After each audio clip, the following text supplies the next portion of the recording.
Double agent या फिर triple agent होता क्या है? ट्रिपल एजेंट जो है वो बहुत रेयर चीज होती है। डबल एजेंट आपको बहुत मिल जाएंगे। अमेरिका से मैं गया अलकायदा की तरफ, मैं हो गया डबल एजेंट। अब अगर अमेरिका को पता चला तब भी मरा, अलकायदा को पता चला तब भी मरा। और अगर कहीं पर आप कैप्चर हो गए तो आपको ऑन करेगी CIA? नहीं मैं आपको एक बताता हूँ, शायद आपका दिल दहल जाए सुन के। ये इस खाकसार के साथ हुआ। अलकायदा किस तरह के बंदे को अलकायदा में शामिल करती थी? अलकायदा को देखें दाइश के सामने तो वो बड़े मासूम नजर आते हैं। क्या उसामा बिन लादेन के साथ इनका राब्ता होता है या शेख एमन अल जवाहिरी के साथ इनका राब्ता होता है? शेख एमन और शेख उसामा जो थे वो बराह रास्त किसी से बात नहीं करते, लेकिन क्या अबू दुजाना कभी गिरफ्तार हुए थे? जॉर्डेनियन समझ रहे थे कि हमने अलकायदा का आदमी पकड़ लिया। उनको नहीं पता था कि अलकायदा वाले ने खुद अपने आप को पकड़वाया है। CIA को क्या ऐसी खुफिया इंफॉर्मेशन दी अलकायदा के बारे में? इन्होंने मैसेज किया कि एक बहुत खास मीटिंग हो रही है अलकायदा की जिसमें सारे अमीर जो हैं वो शिरकत कर रहे हैं। तो अमेरिका ने हेलीकॉप्टर भेजा, बूम बूम बूम बूम, 25 आदमी मर गए उसमें। सारे अलकायदा के लीडर थे, घंटा भी कोई नहीं था। अलकायदा को फील हुआ कि ये अलकायदा को भी धोखा दे सकते हैं। CIA ने इनको टास्क दिया था कि तुम शेख एमन अल जवाहिरी को टारगेट करो। क्या आप भी अबू दुजाना को जज करने में फेल हुए? मेरा पहला बड़ा फेलियर। इनका मास्टर प्लान क्या था? अली भाई, सबसे खतरनाक बात आपको मैं बताता हूँ, किसी ने शायद ये बात आज तक किसी को पता नहीं होगी। अबू दुजाना दुनिया के खतरनाक तरीन इंसानों में से एक थे। टॉप 5 में बनाया तो मैं इनको नंबर 2 कहूंगा। नंबर 1 पर कौन होगा? आज मैं आपको सुनाऊंगा इस प्लेनेट के सबसे डेंजरस इंसान की कहानी। ट्रिपल एजेंट बनने वाले अबू दुजाना कौन थे? अबू दुजाना ने CIA को कैसे बेवकूफ़ बनाया? कामरान फरीदी अबू दुजाना को जज करने में क्यों फेल हुए? अबू दुजाना की हड्डियां CIA एजेंट्स की मौत की वजह कैसे बनी? और उसामा बिन लादेन ने अबू दुजाना के बारे में क्या कहा? ये सब जानिए आज के पॉडकास्ट में। सुनो क्राइम पॉडकास्ट के 90% व्यूअर्स वो हैं जिन्होंने अब तक सुनो डिजिटल को सब्सक्राइब नहीं किया। अगर आपके ख्याल में मैंने आपको वैल्यूएबल कंटेंट दिया है तो अभी सुनो डिजिटल को सब्सक्राइब करें। अगर दुनिया के खतरनाक तरीन इंसानों की बात करें तो उसमें नंबर 1 पे आता है अबू दुजाना। लेकिन अगर इसके बचपन को देखें, कौन था, कहाँ पैदा हुआ?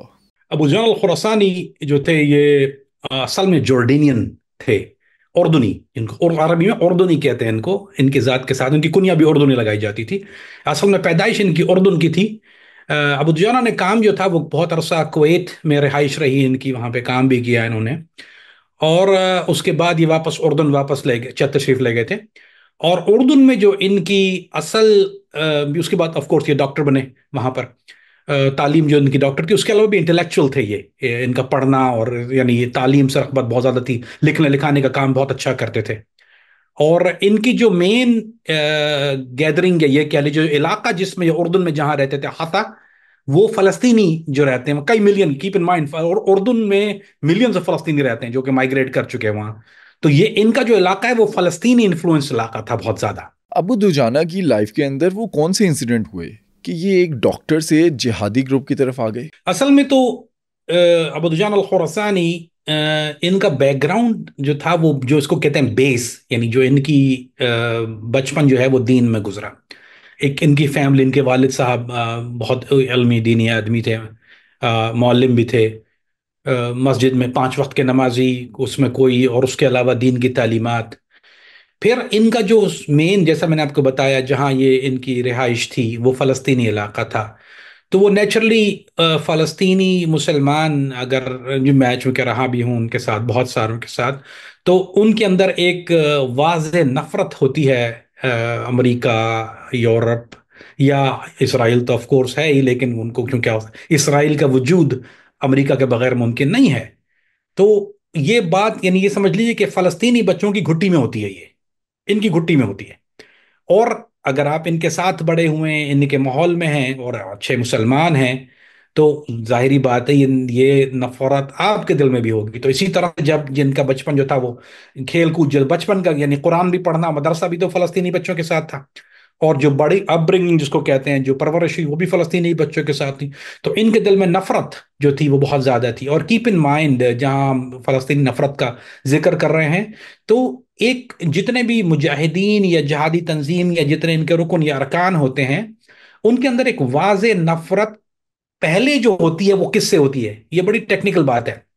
उनकी जो नफरत होती है वो ऐसे ममालिक जो मुसलमान मुल्क हैं मुसलमान कहलाते हैं, इस्लामी मुल्क हैं, और यहूद और नसारा का साथ देते हैं। मिसाल के तौर पे उर्दून, उर्दून बहुत ज्यादा, यानी ये कह लीजिए कि अगर दुनिया में अगर कोई बच्चा है अमेरिका का, इसराइल के अलावा, तो दूसरा बेटा जो है वो उनका उर्दून है। 110% वो इसराइल का दिफा भी करते हैं, और यानी वो इसराइल के लिए जो जो मिसाइल वगैरह दागे जाते हैं वो शुरू से हेल्प कर रहे हैं, ऐसा नहीं अभी से, वो हमेशा से मदद करता है इसराइल की।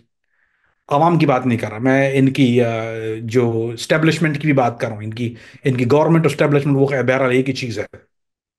तो ऐसी हुकूमतें जैसे मसर की हुकूमत है, वो तागुत यानी इनका साथ देती है कुफार का।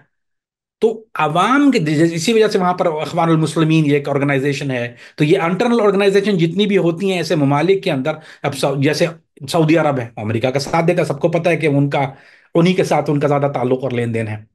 तो लिहाजा जब अगर आप देखेंगे तो एक मुसलमान जो फलस्तीनियों के साथ या फलस्तीन में बड़ा हुआ है, या वो दीनी गैरत उसमें मौजूद है, वो हमेशा से पहले उस मुल्क से नफरत करेगा जिस मुल्क जो काफिर का साथ दे रहा है, नंबर वन।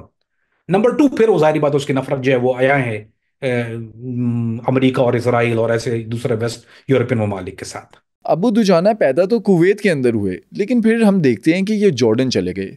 ये माइग्रेशन की वजह क्या थी? इनकी फैमिली जो थी वो जॉर्डन में थी। इनकी जो सारी सारी फैमिली जो थी, सारे अंकल आंटी सब जितने जितने वालिदैन इनके सब वो जॉर्डन में मुकीम थे। एक और बात याद रखिएगा कि ये जो माहौल जो है वो कुवैत का, वो इनको पसंद नहीं था।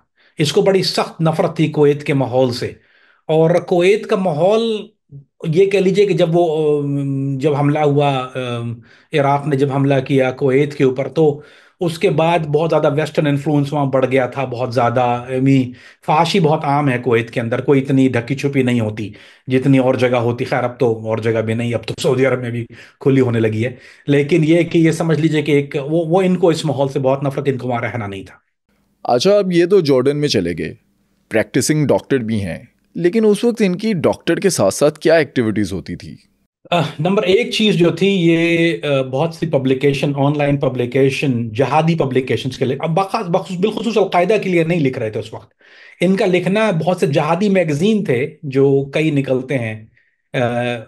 मैं एक रीसेंट मिसाल देता हूँ, दाबिक जो है वो, जैसे दाइश का अपना दाबिक था, इस तरह से अलकायदा के कई मैगजीन या सब्सक्रिप्शन निकलती हैं जो ऑनलाइन बहुत ज़्यादा होते हैं। हम पाकिस्तान में इतना ज़्यादा इन चीज़ों को नहीं जानते कि मोस्टली अरबिक पब्लिकेशंस होती हैं वो। और कई वेबसाइट हैं जहादी, उसका मैं नाम बहरहाल नहीं लूंगा, क्योंकि फिर ये होगा कि उसके ट्रैफिक बढ़ जाएगा मेरे कहने की वजह से। तो वो जो है उस पे ये लिखने का काम करते थे, और बाकायदा प्रॉक्सी लगा के उस पे ये इनकी बहुत बड़े मजामीन जो थे, वो मजालिम जो हमारे ऊपर मुसल्लत किए गए वेस्ट की तरफ से या इसराइल की तरफ से, जो मजालिम मुसलमानों पर होते हैं, और उसके अलावा ये उर्दूनी हुकूमत के खिलाफ, किंग अब्दुल्ला जो थे उनके खिलाफ उन्होंने काफ़ी कुछ लिखा वहां पर, कि ये किस तरह से कुफार का साथ देते हैं और इनकी हुकूमत का तख्ता उलटना चाहिए। तो वो काफी मजामीन भी लिखते थे। और उसके अलावा जो बाकी इसके इससे जो वक्त बचता था वो कुरान और हदीस में, और उसके अलावा इनका ज्यादातर वक्त जो था वो तदरीस और इल्म में ही गुजरता था। अबू दुजाना का अलकायदा के साथ कैसे रब्ता होता है, और क्या अलकायदा के अलावा भी किसी और जिहादी ग्रुप के साथ इनका रब्ता था? असल में इनकी जो राइटिंग थी, अबू दुजान अल खुरासानी, ये कीप इन माइंड कि जब लिखते थे ये अबू दुजान अल खुरासानी के नाम से ही लिखते थे, यानी ये कुनिया है इनकी, असल नाम से नहीं लिखते थे, क्योंकि इनकी जो कुनिया थी अबू दुजान अल खुरासानी, ये उसी नाम से जो थे वो लिखते थे। और इनकी राइटिंग्स इतनी अजीब व गरीब, इनके जो मजामीन, या इतने खूबसूरत लिखने का फन, क्योंकि जानते थे, पढ़े लिखे माशाल्लाह डॉक्टर भी थे, और उसके अलावा दीन भी जानते हैं।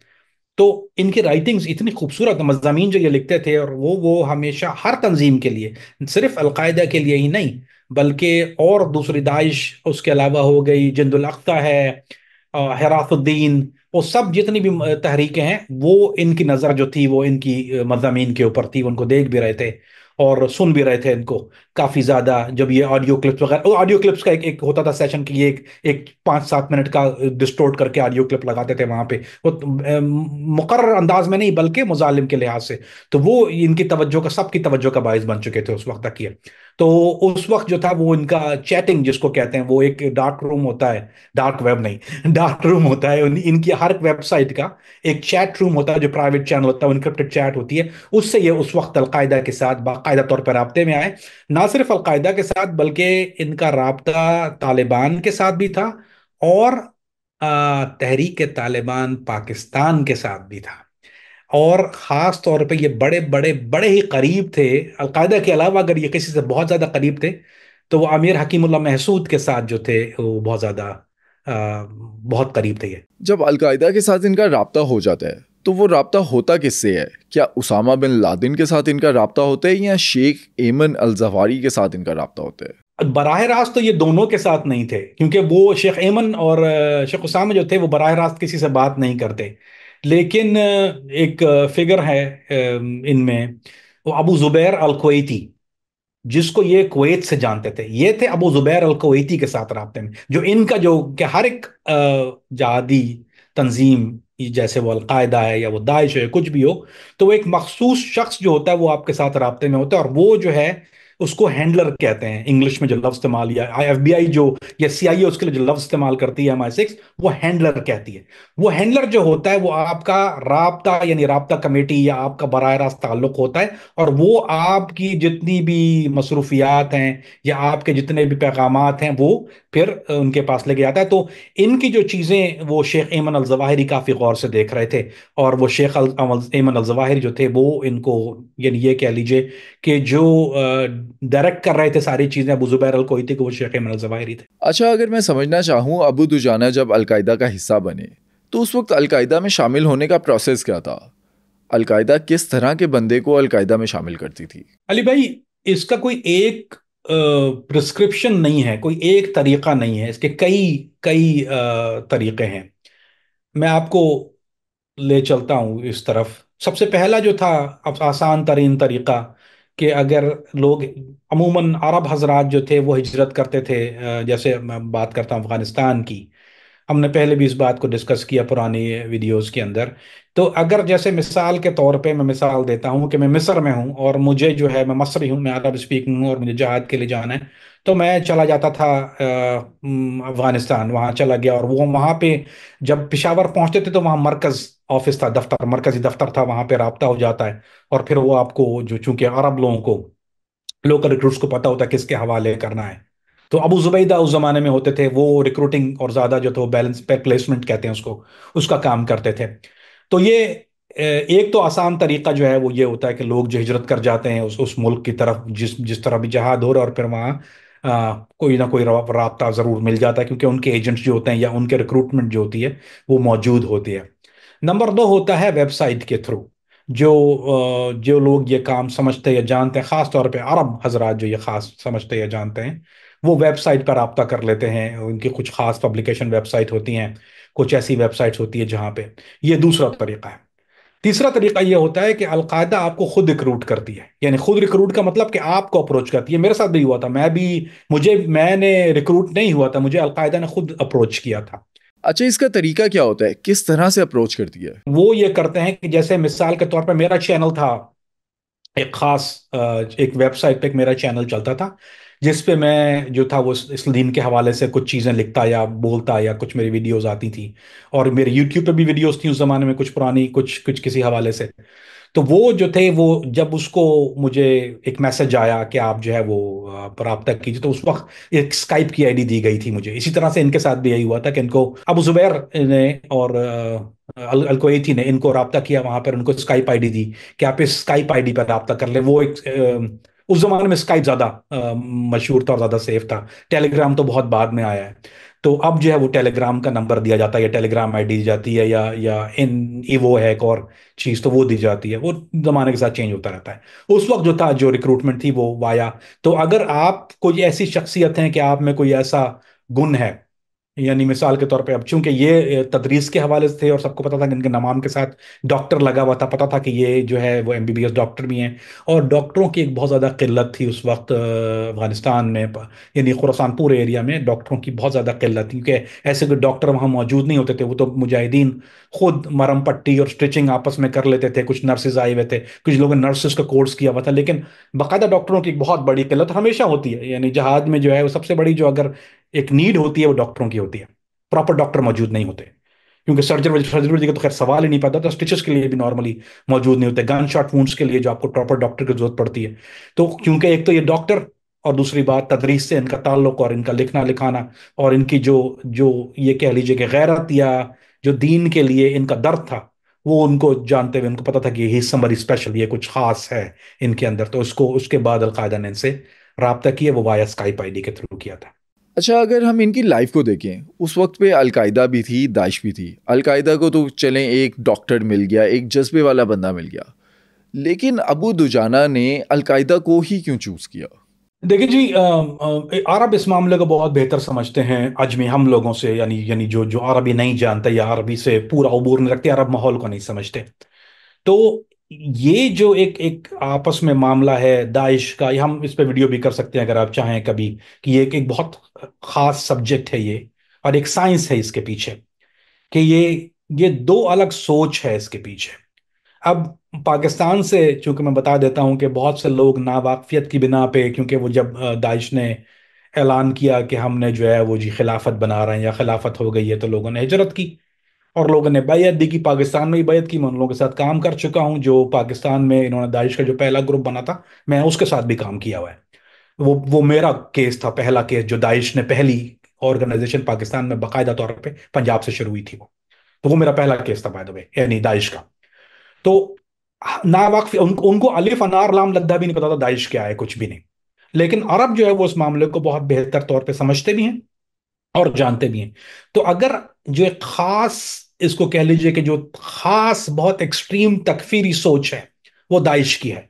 और अलकायदा वर्सेस अगर आप देखें तो लोग अगर कहेंगे, मैं बड़ी अजीब बात कहना जा रहा हूं आपके सामने, कि अगर अगर अगर आप अलकायदा को देखें दाइश के सामने, तो वो बड़े मासूम नजर आते हैं। यानी वो इतने और ज्यादा तौर पे एक्सट्रीमिस्ट नहीं है जितना एक्सट्रीम दाइश है। यानी दाइश के जो उसूल हैं या जो जिस मामले जिस तरह से वो अपने मामलात को रखते हैं, या जो उनमें सजाएं तैनात, एक दफा आप आ गए दोबारा नहीं हो सकते अगर आपने बैयत नहीं, जिस आदमी ने, जैसे मिसाल के तौर पर दाइश की एक और चीज है कि अगर जो भी आदमी जो बैयत नहीं करता, यानी क्योंकि अबू अमर अमर बगदादी जो थे वो खलीफा हैं, और खलीफा के हाथ पे जो बैत नहीं करता वो फिर काफिर है, फिर वो उसका वो वाजिबुल कत्ल है।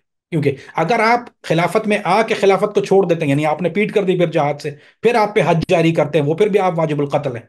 और वो खतरा भी महसूस करते हैं कि आप जाके कहीं खुदा न खास्ता नुकसान ना पहुंचाएं और जाके जो है कुफार को उनकी इन्फॉर्मेशन ना दें, तो वो भी इस मामले में आपको कत्ल करते हैं। अलकायदा में ऐसी कोई चीज नहीं, आप आए जाएं, वो कोई कोई ऐसी चीज नहीं कि बैया करने के बाद आप जो है वो, कुछ रिस्ट्रिक्शंस हैं अगर खास पोजीशन के ऊपर, लेकिन एक नॉर्मल आदमी जो अलकायदा को ज्वाइन करता है वो छोड़ सकता है, उसमें ऐसी कोई रिप्रेशन या कोई कत्ल की या कोई ऐसी चीज नहीं है। तो एक एक मॉडरेट भी है। और जैसा मैंने कहा कि जो मामलात को समझते हैं या जो जहादी तंजीमों को, जिसका उड़ना बिछोना यही होता है, जब मेरा काम रोज का यही है, तो मुझे पता है दोनों में वाज़ेह फर्क क्या है, किस तरह से काम होता है, क्या होता है। माली में अलकायदा कैसी है, यानी मगरब में अलकायदा, अलकायदा फिल मगरब, उस वो क्या चीज़ है, हर जगह अलग अलग है। अल शबाब जो है सोमालिया के अंदर, उसकी रिक्रूटमेंट में क्या फ़र्क है। तो हम जो इस मामलात में रहते हैं या जिनको जिनका उड़ना बिछोना ये होता है वो उस मामलात को समझते हैं। तो लिहाजा इनका जो झुकाव था वो अलकायदा की तरफ इस वजह से था कि ये जो थे वो वेस्ट को हर्ट करना चाहते थे। इनका मकसद था, दाइश जो थी वो एक खिलाफत बनाकर वो वहां पर हुकूमत और अपना सिलसिला उन्होंने शुरू कर दिया था। वो कोई ऐसे वाजिय चीज, अगर आप देखें पूरी दाइश की जितना भी अगर आप मामला जितना अरसा चला है, उन्होंने कोई ऐसा बड़ा हमला नहीं। अब अलकायदा के तो आप देखिए लंदन बॉम्बिंग देखिए, आप अलकायदा की न्यूयॉर्क में जो हुआ ट्विन टावर वो देख लीजिए अलकायदा की, फिर यूरोप के अंदर बेल्जियम में हुआ, फ्रांस में हुआ, जगह जगह दुनिया भर में जो बड़े मामला, ये आपने देखा होगा मलेशिया के अंदर हार्ड रॉक कैफे किया, वो हुआ। तो जितने भी बड़े केसेस या बड़े हमले, और ये बात सीआईए MI6 भी तस्लीम करती है कि जो नुकसान अलकायदा ने पहुंचाया वो किसी और तंजीम ने नहीं पहुंचाया। दाइश का मामला सिर्फ और सिर्फ खिलाफत कायम करना था। तो चूंकि अबू दुजान अल खुरासानी का मकसद जो था वो अमेरिका को या उसके हवारियों को हर्ट करना था, लिहाजा उन्होंने जो चॉइस की, चूज किया, या जिसको उन्होंने, और जितने भी समझदार जहादी हैं जो बड़े हैं, यानी जो उस काम में पुराने हैं, वो अलकायदा की तरफ होते हैं। आपको जो जितने रुकीज हम अपनी जबान में कहते हैं, यानी वॉनबीज, यानी जो नए बच्चे हैं, वो जाते हैं दाइश की तरफ जिनको इन माहौल का पता नहीं होता ज्यादा। अच्छा, ये अलकायदा में शामिल होने के बाद अबू दुजाना पर क्या रिस्पॉन्सिबिलिटीज आई? किस रोल के अंदर ये अलकायदा में शामिल हुए? एज अ बिगनिंग अलकायदा ने इनको, जब इनको अप्रोच किया, क्योंकि ये उर्दून के अंदर थे, तो इनको ये कहा गया कि आप इनसे आप बहुत ज़्यादा मोहतात रहे, क्योंकि अगर आप उर्दून में पकड़े जाते हैं तो ये समझ लीजिए कि आप CIA के हाथ पकड़े गए। अच्छा, अगर मैं अमेरिका में पकड़ा जाता हूँ अलकायदा का के लिए काम करते हुए, तो वो मेरी मुझे जेल में डाल देंगे, जाहिर बात है, मुकदमा होगा, शायद मैं कभी दोबारा जो है वो सनलाइट, सूरज की तरफ ना देखूं। ठीक है, मैं जेल में चला जाऊंगा।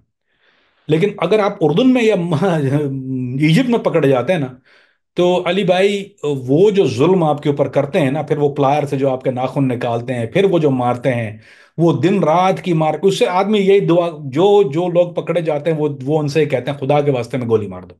खुदा के जो तशद्दुद, जो टॉर्चर किया जाता है। और यही वजह है कि अमेरिका जब किसी बहुत ज्यादा खास अलकायदा के या दाइश के या किसी और रुकन को पकड़ता है, तो वो अमेरिका उनको लेके नहीं आता या ब्लैक साइट पे लेके नहीं जाता। वो कहता है, उनको धमकी पता है क्या देते हैं वो? हम तुम्हें जॉर्डन के हवाले कर देंगे। यानी थरथरी आ जाती है आदमी को, क्योंकि वो फिर जो उनको पता है कि अगर जॉर्डन के हवाले कर दिया, अमेरिका में तो नहीं मार पड़ने वाली, लेकिन तो जॉर्डन वाले करने वाले हैं, सुबह शाम दोपहर रात।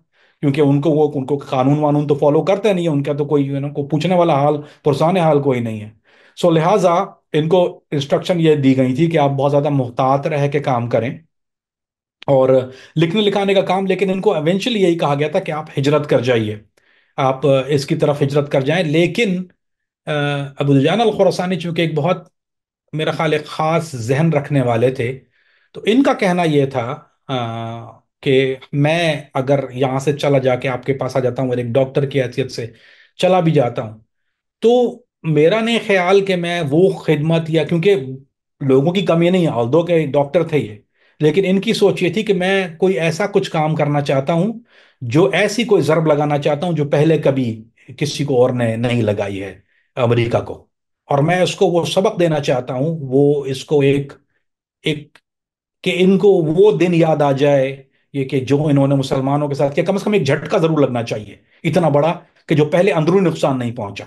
तो ये बात इन्होंने आगे पहुंचा दी अपने पैगाम के अंदर, कि मैं कुछ इस तरह करना चाहता हूं। और उसके बाद से फिर अगर आप आगे जाना चाहें तो ये आगे आप सवाल करेंगे, मैं बता दूंगा इंशाल्लाह कि किस तरह से उन्होंने आपको अपने आप को, ये एक पूरा प्लान के तहत उन्होंने अपने आप को एक्सपोज किया जॉर्डेनियन के साथ। जॉर्डेनियन समझ रहे थे कि हमने अलकायदा का आदमी पकड़ लिया, उनको ये नहीं पता था कि अलकायदा वाले ने खुद अपने आप को पकड़वाया है। क्या अबू दुजाना कभी गिरफ्तार हुए थे? हाँ हाँ जी, ये बड़े मजे की बात है। अच्छा, इन्होंने जॉर्डन को, यानी जो जॉर्डेनियन इंटेलिजेंस है, जो कि बेसिकली आप ये कह लीजिए कि अमेरिकन इंटेलिजेंस, जितना ज्यादा दुनिया में काम अलकायदा के हवाले से जॉर्डेनियन इंटेलिजेंस करती है और कोई और नहीं करता, सीआईए भी नहीं करती। सीआईए सब कॉन्ट्रैक्ट करती है जॉर्डेनियन इंटेलिजेंस के लिए, सारे इक्विपमेंट सारी चीज जॉर्डेनियन इंटेलिजेंस के बाद जितना भी वन टू ऑल इक्विपमेंट होता है वो अमेरिकन होता है, सर्वेलेंस से लेके, और बहुत बहुत बड़ी तादाद, यानी पैसे की कोई लिमिट नहीं है, डायरेक्ट एक्सेस अकाउंट्स होते हैं इनके पास। इनके जो ऑफिसेज हैं वो ऑपरेटेड रन बाय सीआईए होते हैं। और जो ट्रांसलेशन का काम ज्यादातर, ये जो मॉनिटरिंग या ट्रांसलेशन होती है, इंटेरोगेशन होती है, वो भी जॉर्डन में होती है, या जॉर्डेनियन एजेंट करते हैं। यानी अगर आप अफगानिस्तान में किसी को मिलेंगे, तो वो अमेरिकन सीआईए का आदमी नहीं होगा, वो होगा जॉर्डेनियन अरबिक स्पीकिंग। उसको पकड़ना बहुत मुश्किल है, क्योंकि उसका रंग और जबान है तो वो मुकामी, उन लोगों को नहीं पता था। अगर अमेरिकन तो नहीं जा सकता वहां पे खुलेआम, इस तरह से, जिस तरह ये कहिए कि एक अमेरिकन एजेंट दुनिया में खुलेआम तो नहीं घूम सकता। अगर दुबई में इन्वेस्टिगेशन चल रही है मिसाल के तौर पे, और गोरा चला जाता है, और मैं बैठा हूँ एक कैफे के अंदर, और मैं अब लोगों से अरबी बात कर रहा हूं, तो उसके लिए अरबी समझना भी मुश्किल। उसके बाद वो गोरा देखा, मेरा तो एंटीना वैसे ही खड़ा हो जाएगा। तो लेकिन अगर मेरे पास एक उर्दू नहीं आके बैठ गया, सलाम अलैकुम वालेकुम सलाम या किफ या अखी, सो अगर आपने जब ये शुरू किया तो बोला ना, मा मुश्किल इंशाल्लाह, तल तल फदल अखी। सो आपने जब उसके साथ मिलना बैठना शुरू किया, तो वो एक एक एक जबान की, एक रंगत की, तरीक़ेकार, रख रखाव, वो पैदा मुसलमान हुआ है। गोरा कितना भी हो जाए, वो हमारे साथ इतना आसानी से किसी के साथ नहीं मिल सकता। तो लिहाजा जॉर्डियन इंटेलिजेंस ने ये समझ, यानी ये आसान, चूंकि वो मैं आपको बता रहा हूँ कि किस तरह जॉर्डियन इंटेलिजेंस अमेरिका के लिए बहुत ज्यादा, ये कह लीजिए कि बहुत इंपॉर्टेंस रखती है, खास तौर पे फाइट इन टेररिज्म जो है ना, ये टेररिज्म के चक्कर में। और अबू दुजान अल खुरासानी ने क्या किया कि इन्होंने अपनी राइटिंग्स को बगैर प्रॉक्सी के लिखना शुरू किया। इन्होंने जब वो राइटिंग, जब ये जो पोस्ट कर रहे थे जहादी पब्लिकेशन, जो कि मॉनिटर होती हैं ऑफ कोर्स, दुनिया की हर इंटेलिजेंस एजेंसी जो है जहादी वेबसाइट को मॉनिटर करती है, वो शट डाउन कर देती है, कुछ चलने देती है, ताकि उससे वो पिक एंड चूज कर सके, कोई रुकी आ गया उसने प्रॉक्सी यूज नहीं की। इन्होंने जान के प्रॉक्सी ऑफ करके एक मजमून जो था वो लिखा, और इसी नाम से अबू दुजान अल खुरासानी, जिसका टाइटल था when will my words will drink from my blood. बहुत मशहूर कॉल है ये इनका, कि कब मेरे अल्फाज मेरे खून से इस्तिफादा हासिल करेंगे। और लोग इस्तेमाल भी करते हैं, ये कॉल है आजकल, इज से बहुत से लोगों को पता नहीं है कि ओरिजिनल ये अबू दुजान अल खुरासानी का है। तो उन्होंने उस टाइटल से एक मजमून लिखा, when will my words will drink from my blood. उसके बाद वो जॉर्डन इंटेलिजेंस ने इनका आईपी लॉक किया और इनको रेड किया। और रेड करने के बाद इनको जो थे उन्होंने वो उठा के ले गए जॉर्डन इंटेलिजेंस वाले। तो जब इनको लेके गए और उनका अंदाजा हुआ कि ये तो बहुत ही पढ़ा लिखा, तो ये बहुत ही बड़ा, ये तो एसेट हो सकता है, क्योंकि एक उनके लिए 10,000 जो है वो गली के बच्चे घूम रहे हैं, वो तो कोई इंपॉर्टेंस नहीं रखते। लेकिन उनको ये पता, उनको भी ये बात पता है कि डॉक्टर की इंपॉर्टेंस वहां पर ज्यादा है। उनको ये भी पता है कि एक एक इल्मी आदमी जो है उसका मुकाम ज्यादा होता है बनस्बत एक बंदूक उठाने वाले के। बंदूक उठाने वाले 50,000 हैं, आलिम उंगलियों पे गिनने सकते हैं आप उनको। तो एक तो डॉक्टर भी है, दूसरा आलिम भी है। तो उन्होंने उसको सीधा कहा कि तुम, उनको रिक्रूट किया जॉर्डिन इंटेलिजेंस ने। जॉर्डिन इंटेलिजेंस ये समझते कि वो उनको रिक्रूट कर रही है, उनको ये नहीं पता था कि ये जॉर्डिन इंटेलिजेंस को रिक्रूट रिक्रूट कर रहे हैं। तो लिहाजा इन्होंने जॉर्डिन इंटेलिजेंस के साथ रिक्रूट, उन्होंने उन्होंने जब उनको धमकियां धमकियां दी कि हम तुम्हारा ये कर देंगे वो कर देंगे, बोला नहीं आखिर क्या करोगे, मैं तो वैसा मासूम सा आदमी, मैं तो बस लिखता हूँ। तो उन्होंने कहा कि हमारे लिए काम करोगे, उन्होंने हामी भर ली काम करने के लिए। और कहा कि हाँ बिल्कुल करूंगा, क्योंकि इनको आइडिया हो गया था कि इनकी राइटिंग पब्लिकेशन बहुत अरसे से ऑनलाइन है। तो ये ऑलरेडी इनकी ऑनलाइन प्रेजेंस बहुत ज्यादा है, it could be some very important. तो जब जॉर्डिनो ने इनको जब हायर किया तो वो बहुत एक्साइटेड थे, उन्होंने ये समझ लिया कि मतलब जश्न का समा था वहां पर। और बोला हमने सबसे मतलब, क्योंकि जॉर्डन में बहुत ज्यादा अरेस्ट, इतने इतने high mark high level arrest नहीं होते हैं, और फ्लिप करना किसी आदमी को बहुत मुश्किल होता है इस लेवल के। तो उन्होंने फिर उसके बाद सीआईए को फौरन, चूंकि वो ये एक तरीकाकार होता है कि जो भी पार्टनर होते हैं आपके टेररिज्म, वो फौरन अमेरिकन इंटेलिजेंस को उन्होंने खबर दी और बताया कि हमने एक बहुत इंपॉर्टेंट आदमी को जो है वो इनरोल कर लिया। इनरोल करना यानी अपने पास जो है हमने उसको फ्लिप कर दिया है, यानी फ्लिप करना कहते हैं कलाबाजी लगवा दी उसकी।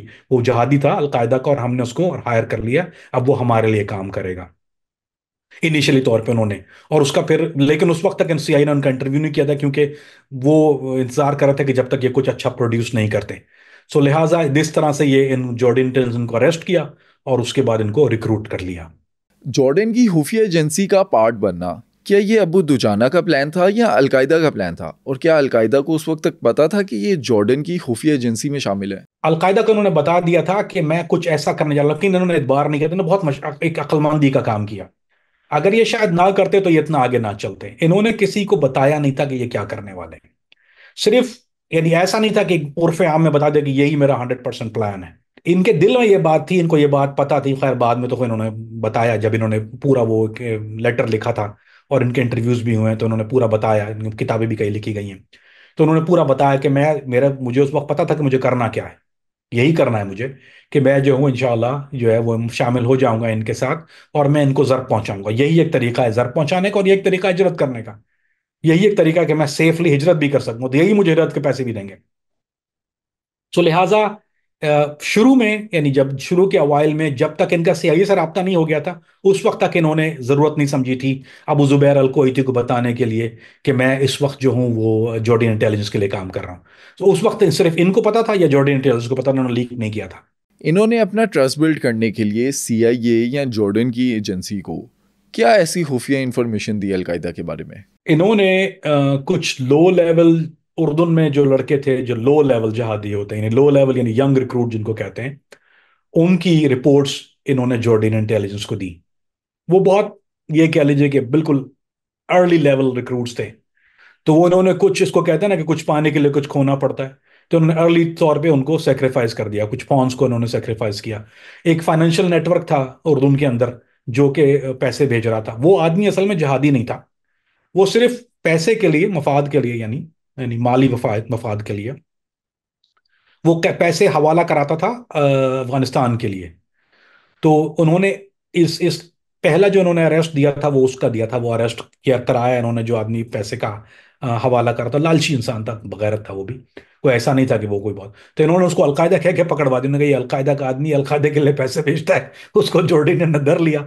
और उसके बाद फिर सीआईए जो थी उनको पहली दफा उन्होंने बोला कि now we did the financial, हमने रैकेट बस्ट कर दिया अलकायदा का। वो जिसके भी फाइनेंशियल थे वो सारे अलकायदा के नहीं थे, कुछ और मुल्कों में भी हवाला उसका जाता था, ट्रांसफर, इलीगल ट्रांसफर जाता था, केनिया में भी गया उसका, और सोमालिया भी जा रहा था। ये समझे अलशबाब के लिए कर रही है। तो उन्होंने एज अ उसको बस्ट किया। अबू अहमद नाम था उसका, अबू अबू बुलाते हैं उसको। तो मैं जानता हूँ उसको, मैं मिल चुका हूँ। तो अबू को इसने अरेस्ट करवाया, और अबू के अरेस्ट होने के बाद जो था वो सीआईए ने फौरन कहा कि हम, स्टेशन चीफ जो था सीआईए का जॉर्डन के अंदर, उसने रब्ता किया कि हमें तुम्हें हमारी सोर्स से इंटरव्यू करना है। तो उसके बाद इन्होंने जॉर्डनियन टेल्स को कहा कि हम इसको इसको इसका इंटरव्यू करेंगे। तो उसके बाद सीआईए ने अप्रोच करके इसका पहला इंटरव्यू अबू अबू अहमद के, और अबू अहमद के बाद इन्होंने पहला इंटरव्यू किया सीआईए ने। अगर हम समझना चाहें कि एक डबल एजेंट या फिर ट्रिपल एजेंट होता क्या है, उसकी लाइफ में उसको क्या क्या चैलेंजेस फेस करने पड़ते हैं और उसका रोल क्या होता है। हाँ, मैं इस तरह से शुरू करता हूँ इसको कि देखिए, 1 2 3, एक खतरा, दो खतरे, तीन खतरात। मिसाल के तौर पे मैं एफबीआई का एजेंट हूं, ये खतरा हो गया, जान तो खतरे में है, जब मिशन पे जा रहा हूं खतरात है। अब मैंने एफबीआई के साथ जाके काम शुरू कर दिया अलकायदा के साथ, जो कि मैं करता था, मैं हो गया डबल एजेंट। अब मैं डबल एजेंट, जरूरी नहीं है कि किसी को यह पता हो कि इस डबल एजेंट की वफादारी किस तरफ है, ये किसी को पता नहीं होता। ये खास बात है जो एजेंट्स की, जो जब तक वो सिंगल एजेंट है उसकी वफादारी एक तंजीम के साथ है, जब वो दूसरे के पास गया, उसके किसके साथ वफादार है, हाउ कैन यू टेल? कोई पॉलीग्राफ तो नहीं होता, कोई ऐसी चीज तो नहीं है कि वो आपको कर सकें, वो करते भी नहीं है, क्योंकि वो खुद ऐसी चीजें आपके साथ कर रहे होते हैं कि वो नहीं चाहते कि आप पॉलीग्राफ में बोलो, तो वो तो ऑन द रिकॉर्ड बन जाएंगी। असल मसला ये होता है कि, मैं वफादारी की तरफ बाद में आऊंगा, पहले मैं समझा देता हूं आपको क्या होता है।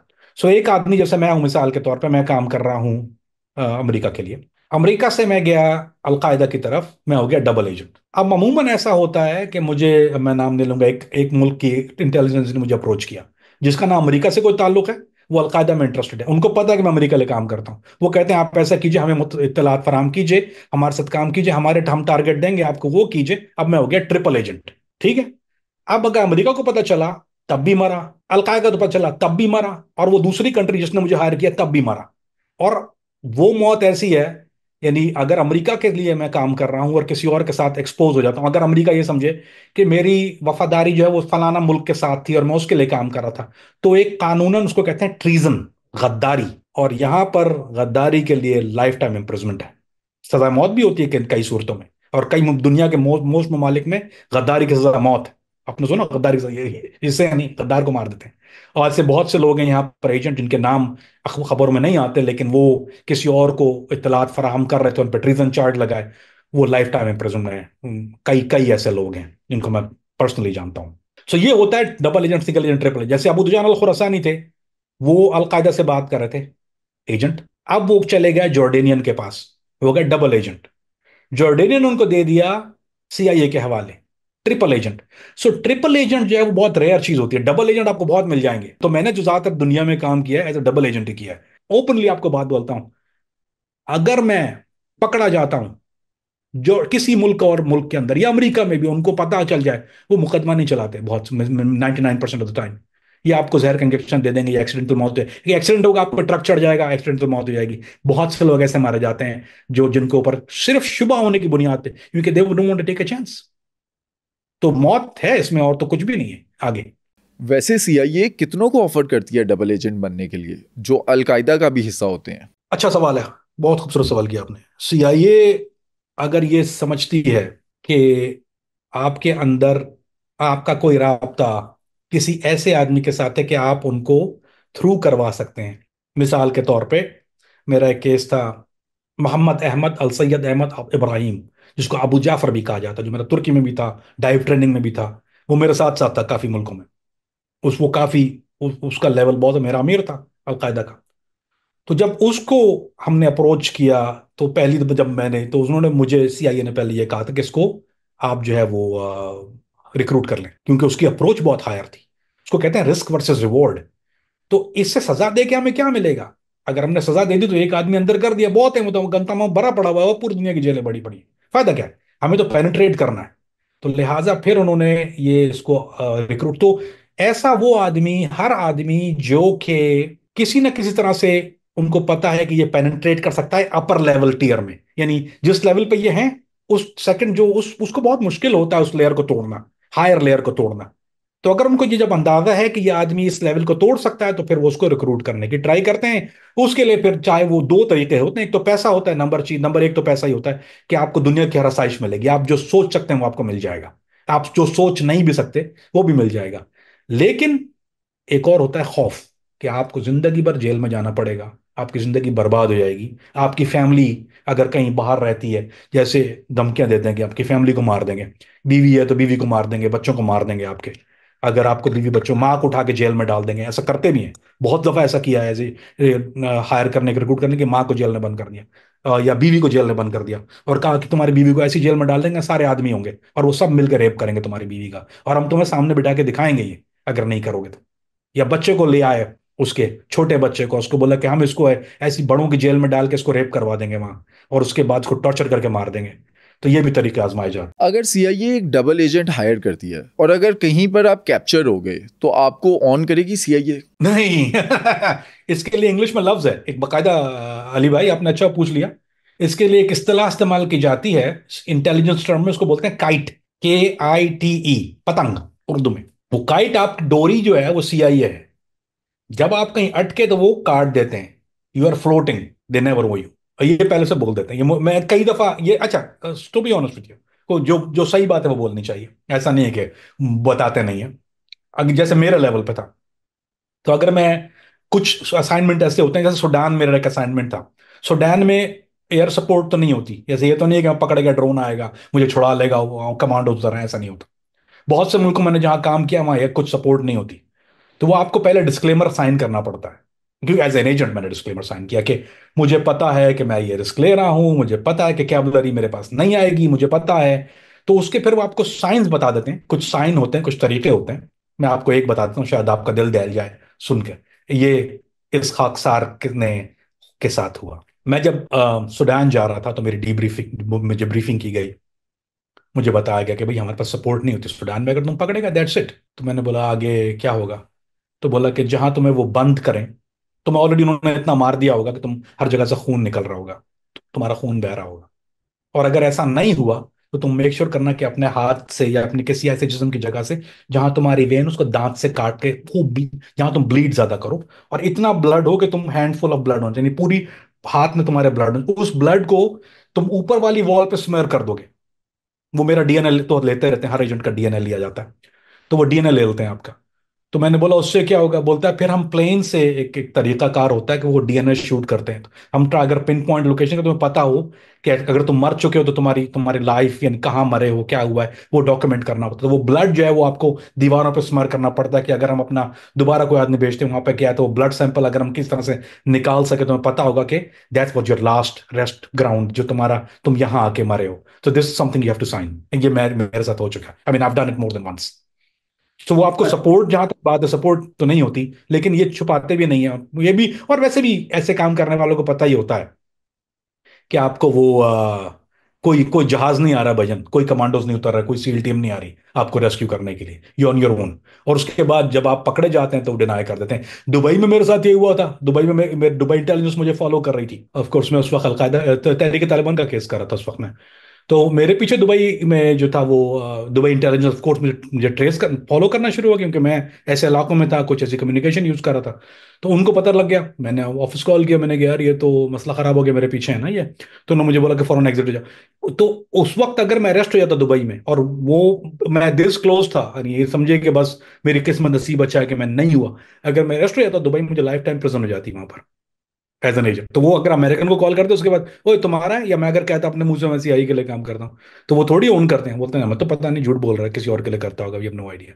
सो वो cut that highs from your right away, क्योंकि वो अपने सफारती ताल्लुकात खराब नहीं करना चाहते, क्योंकि वो तो एक इंडिपेंडेंट कंट्री है, वो थोड़ी आप जाके किसी का भी बंदा किसी मुल्क में घुस जाए, जाके काम शुरू कर दे, not allowed, you have to take, इसका लीगल तरीका, आपको बाकायदा परमिशन लेना पड़ता है। लेकिन आप परमिशन लेंगे तो वो आपको क्यों अपने मुल्क में आके किसी तीसरे आदमी को, किसी एजेंट को काम करने देंगे? सो लिहाजा ये खतरा अपनी जगह मौजूद होता है। अबू दुजाना से सीआईए को क्या बेनिफिट मिला? उन्होंने एक से ज्यादा टारगेट जो थे वो, पहले पहले तो ये बात कर लें कि पहले तो जॉर्डन में उनको इस बात पे कन्विंस करने लगी, और जॉर्डन CIA ने, जॉर्डन उनका हैंडलर जो था वो उस वक्त जॉर्डेनियन ही था, पाशा। तो उसको, उसके इंटेलिजेंस एजेंट ने पहले ये कहा कि उसको कि तुम जो है वो माइग्रेट कर जाओ, तुम अफगानिस्तान चले जाओ, या पहले पेशावर चले जाओ, पेशावर से अफगानिस्तान, वो जो भी तरीका है, तुम अपना, यानी अबू जुबैर अल कोइती को कहो कि तुम आ रहे हो पाकिस्तान, तो ये पाकिस्तान या अफगानिस्तान, यानी यहीं जाने के लिए तुम आना चाहते हो। तो पहले तो उन्होंने उसको इस बात पे कन्विंस किया, और वो उन्होंने, अच्छा वो भी इतने माशाल्लाह होशियार आदमी थे, वो ऐसा नहीं कि उन्होंने कहा हाँ हाँ, चला जाता हूँ चला जाता हूँ, वो एक्साइटमेंट नहीं दिखाया। बोला बहुत खतरा है वहाँ, ये हो जाएगा, अरे नहीं नहीं don't worry about the money, और ये तुम्हें ये करेंगे, हम तुम्हारे लिए कर देंगे, तुम बाद में अपना क्लिनिक बनाना, तुम्हारे हॉस्पिटल बना देंगे, तुम्हें फाइनेंशियली हो जाएगा। तो वो पहले माने नहीं इस बात को, लेकिन उनको जाना तो था, खुद उनको पता था कि मुझे जाना है। तो खैर बैर, make the long story short, तो उन्होंने जो जो पहले जो छोटे छोटे टारगेट उन्होंने जो दिए थे, वो एक हद तक ही दिए। लेकिन जब वो पहुंच गए अफगानिस्तान, वाया पहले पाकिस्तान आए थे वो। पाकिस्तान से उनको अबू जुबैर ने पेशावर से पिक किया, और पेशावर से वो उनको लेके जो था वो अफगानिस्तान लेके गए अंदर। तो वहां पर कुछ दिनों के बाद इन्होंने उस वक्त बता दिया था अबू जुबैर को, और उनकी डायरेक्ट फेस टू फेस नहीं हुई, लेकिन एमन अल जवाहिरी ने इनको, इन्होंने जब एमन अल जवाहिरी से उसने कहा कि मैं कुछ खास बात बताना चाहता हूँ, तो एमन अल जवाहिरी ने फिर उस वक्त इनको ऑडियो पे, किसी भी ऑडियो डिवाइस पे हम लेस लेस लेस लेस से उनको जूम पे रब्ता किया। तो जब उन्होंने उससे बातचीत की तो उन्होंने उसको बताया कि मैंने जो है, मैं जॉर्डियन इंटेलिजेंस ने मुझे रिक्रूट कर लिया है, उन्होंने ही मुझे यहाँ पर भेजा है, और मैं सीआईए से ऑलरेडी मिल चुका हूँ, तो मैं ये कर रहा हूँ। लेकिन मुझे छोटे छोटे टारगेट्स चाहिए होंगे, जो गैर जरूरी टारगेट्स हैं, जो तुम्हारे लिए एक ऐसे हों कि यानी या कुछ स्टेज करना है, कुछ स्टेज करना चाहिए कि ताकि ऐसा लगे कि कुछ हुआ है यहाँ पर। तो क्योंकि जाहिर बात है, कुछ अगर आप कुछ दे प्रोवाइड नहीं कर रहे हैं तो जाहिर आपकी कभी भी कोई वैल्यू तो नहीं होगी ना, वो तो हजार लोग जाते हैं मर जाते हैं, टू बैड। तो इन्होंने क्या किया कि एक सीआईए को उन्होंने इन्होंने मैसेज किया कि एक बहुत खास मीटिंग हो रही है अलकायदा की, जिसमें सारे अमीर जो हैं वो शिरकत कर रहे हैं, और वो एक वैली है, उस वैली में हो रही है, एक घर में।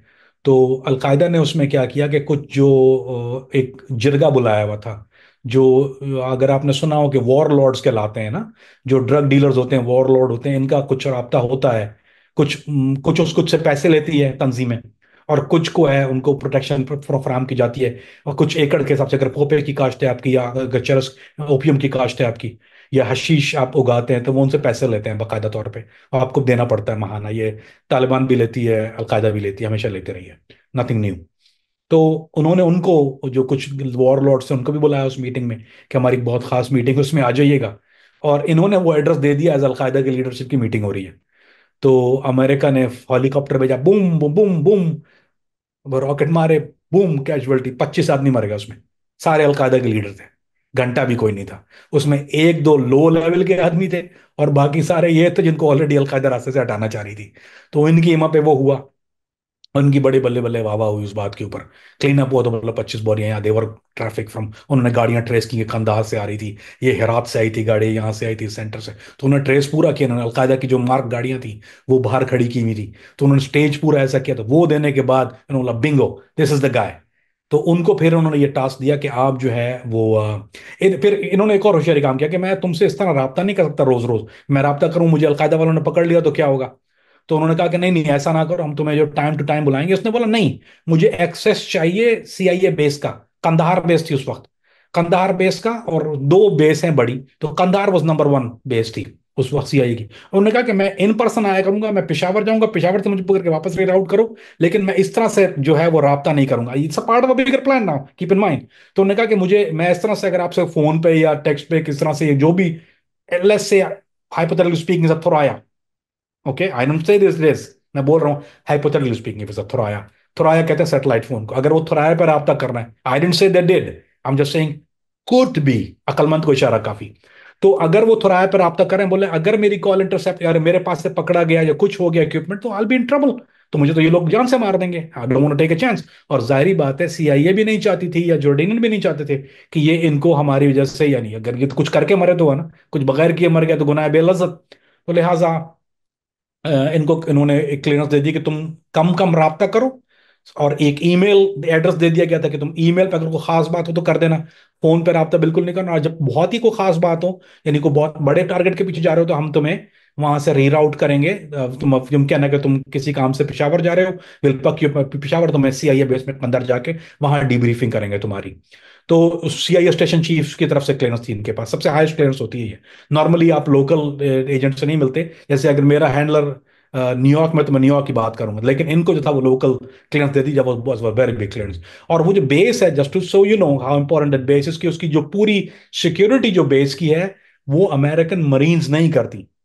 अगर कोई बहुत खास सीआईए बेस होती है तो फिर उसकी जो जो उसकी जो सिक्योरिटी होती है वो स्पेशलाइज ब्लैक वाटर सिक्योरिटी करती है।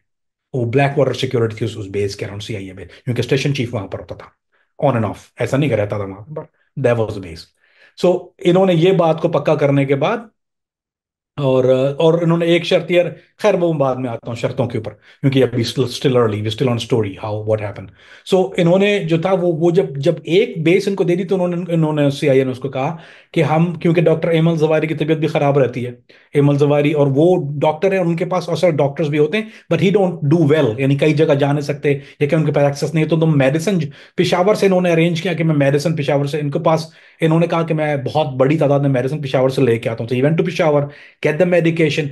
तो सीआईए को टास्क दिया था कि तुम शेख इमन जवाहिरी को टारगेट करो, तुम उनके पास जाओ, किसी तरह से उनसे रब्ता करो, और जब वो लोकेशन कंफर्म हो जाए then you give us the location we hit Ayman Zawahiri. तो फिर आप जब ये एक लेवल पे चले आते हैं कि आपके पास एक स्पेसिफिक टास्क होता है, तो आपको वो सख्ती से मना कर देती है सीआईए या कोई भी एजेंसी कि आप फिर छोटे चिंदी चोरी मत करना, क्योंकि अगर आप उसमें, there is a risk always ना, अगर आपने टारगेट दिया और आप जानते तो आप पॉइंट हो गए तो बड़ा काम नहीं हो सकेगा। सो लिहाजा फिर इनके पास वो एक अटैक के बाद इनको स्पेसिफिक एमन जवाहिरी को हलाक करने का टास्क दिया गया, शहीद करने का टास्क दिया गया। अच्छा, अबू दुजाना तो उस वक्त तक सीआईए को धोखा दे रहे थे, क्या उस वक्त अलकायदा को फील हुआ कि ये अलकायदा को भी धोखा दे सकते हैं? मुश्किल सवाल है अली भाई। आ, ये ऐसी चीज है कि जिसका मुझे जाती तौर पे इल्म नहीं है। जहां तक मैंने पूछा है, शक तो इन पे था हर एक को, 100% नहीं थे ये, वो 100% श्योर नहीं थे। लेकिन एक आदमी आपके पास आ गया, मैं आपको बकली दलील दे रहा हूं, एक आदमी आपके पास आ गया और बोल रहा है यार मैं तो सीआईए के साथ भी काम कर रहा हूँ, जॉर्डिन के साथ भी काम कर रहा हूँ, आपको आपके पास है ना वो, आप उसको चाहे तो जिबा करने क्या कर लेगा कोई, उसका सवाल ही नहीं, पता ना कुछ और कर सके, कोई बचाने वाला तो नहीं है। तो अगर कोई आदमी इस तरह करे तो वो बहुत बड़ा पागल ही होगा, इसका खुलूस नीयत नहीं होगी। फिर इनका बैकग्राउंड बहुत ज्यादा स्ट्रांग बैकग्राउंड था, यानी दीन के हवाले से भी, यानी ऐसा नहीं था कि कोई नॉर्मल आदमी मेरा आपका जैसा चला गया, ये तो दीन को जितना ये समझते और जानते थे, जहाद के ऊपर जिनकी यानी जिसका ओढ़ना बिछना कुरान और हदीस होता है, फिर उस पर शक थोड़ा कम होता है। एक तो बात ये, और फिर एक आदमी आके इकरार फिर लिसान भी कर रहा है, आपको जबान से कह रहा है कि यार मैं कर रहा हूँ and that's what I want to do, तो फिर वो थोड़ा सा जो है वो शक का मामला जो था वो आप पे कम हो जाता है। तो if there was a doubt, there is always, कोई भी आदमी ये नहीं कर सकता 100% फ्री एंड क्लियर है, मैं था, मेरे ऊपर भी डाउट था, ऐसा नहीं, लेकिन हाँ, ऐसा नहीं था कि कुछ उसकी डिग्रीज होती हैं, कुछ के ऊपर 50% होता है, मैं था 80% वाला, 20%, he probably is in the same category as me, कि वो 80% जो था वो ट्रस्ट था, if I had to guess it in right way. तो शक तो ऑलमोस्ट होता ही कि व्हाट इफ ऑलवेज अ बड़ा खतरा। तो जी, आंसर योर क्वेश्चन जी। कामरान भी, आपकी अबू दुजाना से कैसे मुलाकात हुई और उस मुलाकात में क्या क्या बातें हुई? मुझे भेजा था जब इनको, मैं सही डेट मेंशन कुछ वजूहात की बिना पे नहीं करूंगा, दैट कम टू ब्रीच में आ जाता है वो कानूनन। मैं ऐसे बता देता हूँ आपको उसको बहुत मोहतात अंदाज में कि मुझे जब इनको पहली दफ़ा रिक्रूट किया सीआईए से, जब इनका पहला इंटरव्यू था, तो उससे पहले मुझे मुलाकात के लिए भेजा गया जॉर्डन, उर्दुन गया मैं। मैं उस वक्त दुबई में था, तो मुझे दुबई से कहा कि तुम्हें एक ब्रीफ जाके डीब्रीफिंग करनी है, और मेरा जो काम था खालिसन उस वक्त ये था कि इनके साथ बैठ के चाय पीना, इनकी जहनीत, इनका लेवल ऑफ इंटेलिजेंस, इनकी जहादी मालूमात, वो जबान से जॉर्डियन कुछ भी कह रहा हूँ, अमेरिकन जो है वो अपना खुद ड्यू डिलिजेंस कहता है, इसको ड्यू डिलिजेंस कहते हैं अमेरिकन जबान में। तो अमेरिकन आप कितने भी दूध को आप, अगर वो कहे ना कि एमल जवाहिरी बैठा हुआ है हमारे पास और एमल जवाहिरी अब तुम्हारे लिए काम करना चाह रहा है, this is the same protocol CIA कह रही है, सीआईए का बीआई का एक प्रोटोकॉल होता है, that's how they do it. तो उन्होंने बोला कि आप इसको जाके जो है वो सवाल जवाब करेंगे, आप इसको जाके, क्योंकि जारी बात है मैं डीलिंग विद लॉट ऑफ हम, सो आप इनको जाके देखिए कि इसका जहन लेवल कहाँ पर है। सो जारी बात है मेरा कोई असली नाम तो नहीं होता उस वक्त, कोई मैं भी कुनिया के साथ जाता हूँ। तो मेरा उस वक्त जो कुनिया थी, अबू अबू उमर अल उसामा के नाम से मैं इनको मिला हूँ कि अबू उमर अल उसामा। और इनको ये पता था कि मैं साउथ अफ्रीकन इंटेलिजेंस के लिए काम, ये नहीं पता मैं सीआईए के लिए करता हूँ, इनको पता कि मैं साउथ अफ्रीकन इंटेलिजेंस के लिए काम करता हूँ, तो वो सिर्फ डीब्रीफ के लिए आ रहा हूँ मैं। तो हमारी मुलाकात एक नॉर्मल चाय खाने में हुई, हमने बैठे चाय पिया, और मेरा काम ये था कि जारी बात है इसका एक पैटर्न होता है, मैं तो इतने छोटे वक्त में आपको नहीं समझा सकूंगा, आप दोबारा प्रोग्राम कर लीजिएगा तो मैं बता दूंगा कि हम किस तरह करते हैं। तो क्या किस तरह से आपको, मैं मेरा जैसा आदमी जब आपको बैठता है आपके साथ, तो वो दो चीजें उसकी नंबर दो दो प्रायोरिटीज होती हैं। दो टास्क के साथ मैं जाता हूं और वो बहुत स्पेसिफिक टास्क है। नंबर एक, you are what you saying. क्या आप वही हैं जो आप कह रहे हैं? मतलब आप झूल तो नहीं झोंक रहे, बेवकूफ तो नहीं बना रहे, कोई हिडन एजेंडा तो नहीं। ये नंबर एक टास्क है। नंबर दो, जिस टास्क के लिए आपको सीआईए चुन रही है आगे भेजने के लिए, are you capable of doing और परफॉर्मिंग द टास्क? क्या आप उस काबिल हैं कि उसको परफॉर्म कर सकते हैं? उसके लिए हमें यह देखना पड़ता है कि आपकी पहली बात तो इल्मी वसत क्या है, दीन में आपकी वसत क्या है। नमाज पढ़ूंगा मैं आपके साथ, तो मैं आपका तरीका देखूंगा नमाज पढ़ने का, कि एक कुछ ऐसी चीजें होती हैं जो पाकिस्तानियों को नहीं पता होती, जो कि अरब बहुत गौर से आपको देखता है। एक खास मसालिक के लोग खास तरह से, जैसे मिसाल के तौर पे अहनाफ है। अगर कोई आदमी ये कहता है मैं हनफी हूं और कहता है मैं देवबंदी हूं, तो वो कहेगा, हम उसको कहते हैं तहतुस्सुरा। तहतुस्सुरा का मतलब नाक के नीचे हाथ बांधता है, रफ़ा यदैन नहीं करता, उसका खास नमाज पढ़ने का अंदाज है। ठीक है, उसके वुजू करने का खास अंदाज है, वो गर्दन के पीछे जब जब तरावट करता है तो किस तरह से करके हाथ लेके जाता है, और कानों का मसा किस हद तक करता है, लौ कहाँ तक। ये छोटी छोटी टेक्निकलिटीज होती हैं जो देखी जाती हैं, जो मेरा काम होता है देखना। कि if you saying what you are, then you have to have that qualities. कि आप जब नमाज पढ़ रहे हैं तो किस तरह से पढ़ रहे हैं आपने, जो उस नमाज के बाद आपने तस्बीहात कितनी देर तक अदा की, क्या तस्बीहात की, आपने हाथ उठाया दुआ के लिए या नहीं उठाया, आपने वुजू किस तरीके से किया। तो ये सारी चीजें, हम छोटी छोटी चीजें ये मॉनिटर करना मेरा काम होता है। उसके बाद इससे आपका दीन का पता चल जाता है कि आप, if you saying what you are, then you should know the small points, कि आप कोई गलतियां तो नहीं कर रहे, कोई ऐसी, क्योंकि अगर यू गोना गेट किल्ड, अगर आप जब आप वहां जाएंगे तो मैं तो कोई फायदा नहीं, आप इन्वेस्ट करें इतनी सारी रिसोर्स इन्वेस्ट करें, इतना इन फाइनेंशियल इन्वेस्टमेंट करने के बाद, if you can't perform the task, तो ये सारा यूजलेस है ना। तो मेरा फिर उसके बाद कुछ चंद सवाल होते हैं जो कि कुछ तो रैंडम होते हैं और कुछ जो है वो प्री प्लान हमें दिए जाते हैं, कि आपको ये सवाल करने हैं, वो सारा रिकॉर्डेड होता है। एक इक्विपमेंट होता है वो रखा होता है, वो इक्विपमेंट कुड बी दिस, उसमें रिकॉर्ड हो रहा होता है, वो ब्रॉडकास्ट भी हो रहा होता है, फिर जारी बात है चारों तरफ से मॉनिटरिंग भी हो रही होती है उसकी। सो सवाल जवाब ये होते हैं। फिर उसके बाद एक से साथ, फिर जब मैं इनको मिला तो वो मेरी तशनीगी नहीं खत्म हुई। Was very smart guy. Above, एक होते हैं स्मार्ट, बहुत से लोग स्मार्ट होते हैं, एक होता है अबव एवरेज स्मार्ट।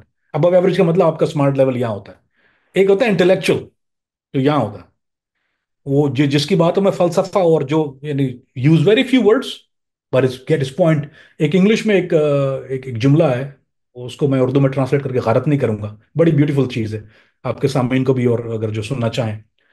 तो एक चीज होती है कि एक स्मार्ट आदमी जो होता है, उसके लिए कहते हैं कि how do you get your point across in 30 seconds और लेस। अब इसको उर्दू में मैं करूं तो मजा नहीं आएगा, let's leave it in English. जिनको समझ में आना चाहिए उनको आ जा रही है। How do you get your point across in 30 seconds और लेस? अगर आपका इंटेलेक्चुअल लेवल बहुत ज्यादा होता है तो you get your point across in 30 seconds और लेस। एक बेवकूफ आदमी आपसे करता रहेगा पूरा दिन और मुद्दा नहीं बयान कर सकेगा। So this is how you tell कि अगर वो boom, he is to the point, he is hitting the target.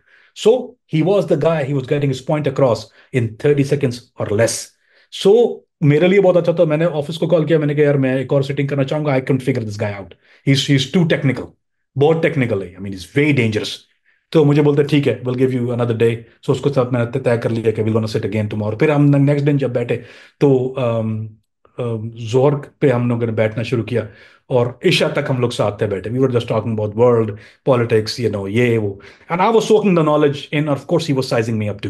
तो मुझे बोलता है कि या अखी उल हबीब, I remember is the way he said, इतना प्यारा जुमला उसने कहा, या अखी उल हबीब। यूजली अखी बोलते हैं ना, ब्रदर। उसने बोला बोला या अखी उल हबीब, हबीब यानी दिल से करीब। या इसने बड़ा प्यार समझा, या अखी उल हबीब। मुझे बोलता है कि तुम जो हो वो साउथ अफ्रीकी नहीं हो। मैंने बोला लेश? बोलता है कि जो लेश, तो बोलता है कि जो तुम्हारा रख रखाव है ना,